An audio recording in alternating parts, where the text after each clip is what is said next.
This Wednesday is Independence Day, the 4th of July.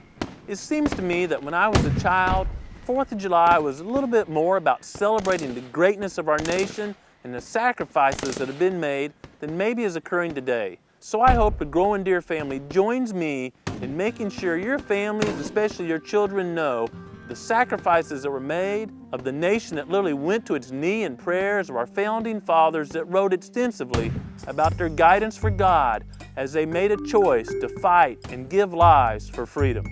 This Wednesday, remember that freedom isn't free. Growing Deer TV is brought to you by Bass Pro Shops. Also by Reconics, Trophy Rock, Non-Typical Wildlife Solutions, Muddy Outdoors, Eagle Seed, Nikon, Winchester, Redneck Hunting Blinds, Dead Downwind, Antler Dirt. Oftentimes, mature bucks just won't use larger food plots except at nighttime. But small food plots, back in cover, give a buck enough comfort that he's liable to step out there at any time of the day. A negative of small food plots is it's easy for deer to consume all the forage long before you're ready to hunt or before the hunting season's over. This is a very small food plot, and we've just planted it with Eagle Seed soybeans. It's so small that deer would wipe these out long before season if we didn't protect them somehow. But the easy solution is a non-typical electric fence. You've seen us talk about electric fences in the past. They're the one guaranteed way to keep deer out of an area until you want to give them access to that forage. Won't take long to fence this little area. We're going to put the fence up, the tree stand's already set, and then we're waiting on September 15th.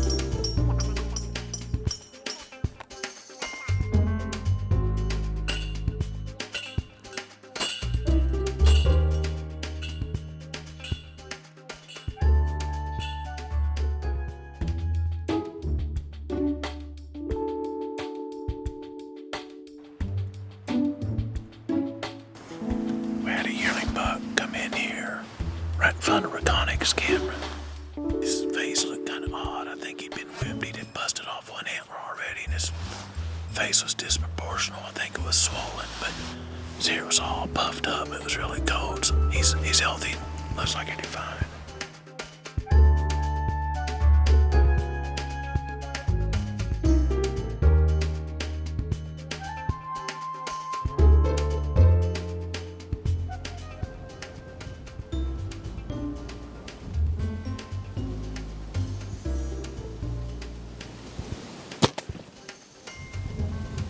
Y'all know I don't like coyotes. So some people might say, hey, you might run your deer hunt. But I look at it as I just saved several future deer hunts. No doubt in my mind that coyote would have consumed several fawns in its lifetime and blown a couple of hunts for me.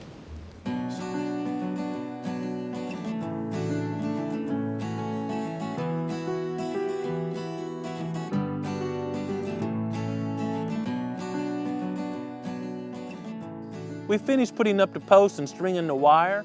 The only steps left is put the charger up with the solar panel. The solar panel, of course, activates or energizes this. That keeps the fence hot, which keeps the deer out. The fence gets its juice from a simple solar panel connected to a 12-volt battery. And the hot zone system from non-typical uses a little box to convert that 12-volt juice to about 6,000 plus volts. Is enough to literally keep thousands of volts going through that electric fence all day long and all night long, and even through periods where the sun is blocked by clouds for a couple of days in a row. I'm super impressed that the hot zone fence is putting out over 5,000 volts of electricity, and it's so dry. You know, we've got a ground rod driven down, but it's so dry that ground rod's probably not getting good conductivity. But the whole system's working great. 5,000 plus volts on our meter here. Enough to keep me out, let alone a white-tailed deer. It's there.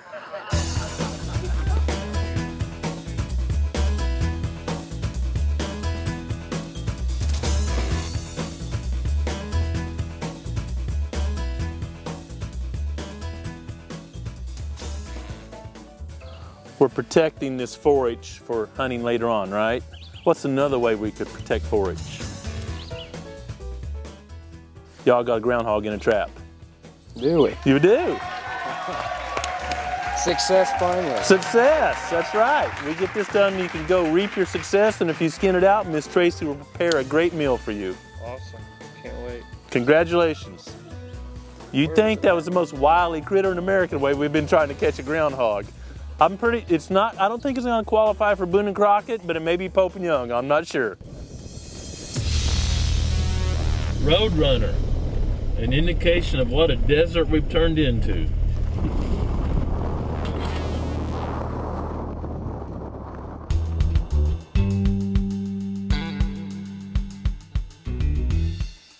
Due to the drought stress this year, groundhogs are even having a bigger impact than normal because I have very limited high quality vegetation that I'm wanting to go to those does nursing fawns and bucks producing antlers. Groundhogs can sit here in the daylight day after day removing that vegetation.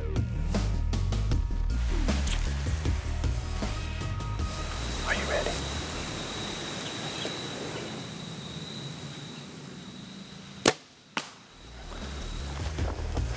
Although I really enjoy hunting groundhogs with a bow or a rifle, traps work all week long while I can be working on other projects.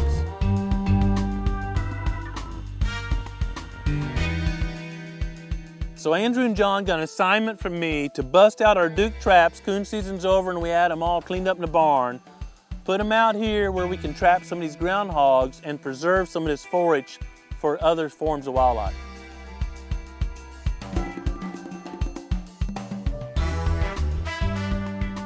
We're in Tracy's field, and just at the other end, 150 yards away, we've had a trophy rock station and a lot of reconics pictures of a groundhog, but we couldn't catch a groundhog there.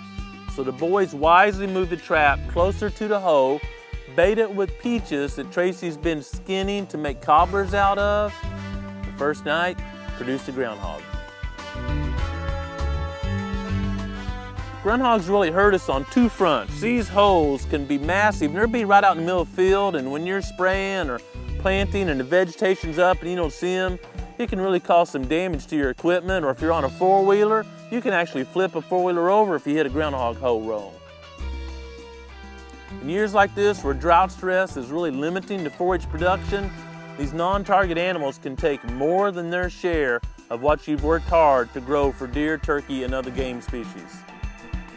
Groundhogs can be pretty tough to catch, but the big secret is getting close to their hole and having fresh bait in there that has a lot of scent. There's no shortage of groundhogs, and many hunters have written me recently talking about seeing more groundhogs now throughout the United States than they have in the past decade. I hope you have an opportunity to check out some new techniques in either protecting food plots or establishing them or putting up blinds or whatever you're doing this week at your proving grounds. Get out and enjoy creation. Thanks for watching GrowingDeer.tv. June 15th, and me and John and I. With soybeans in short supply this year, one of our assignments is to limit consumers. I like it. With the help of Duke cage traps and a 22, we've been limiting both squirrels and groundhogs. I like it. We're gonna put these squirrels in the freezer, weigh this groundhog and skin him out, and we'll have some dinner for later.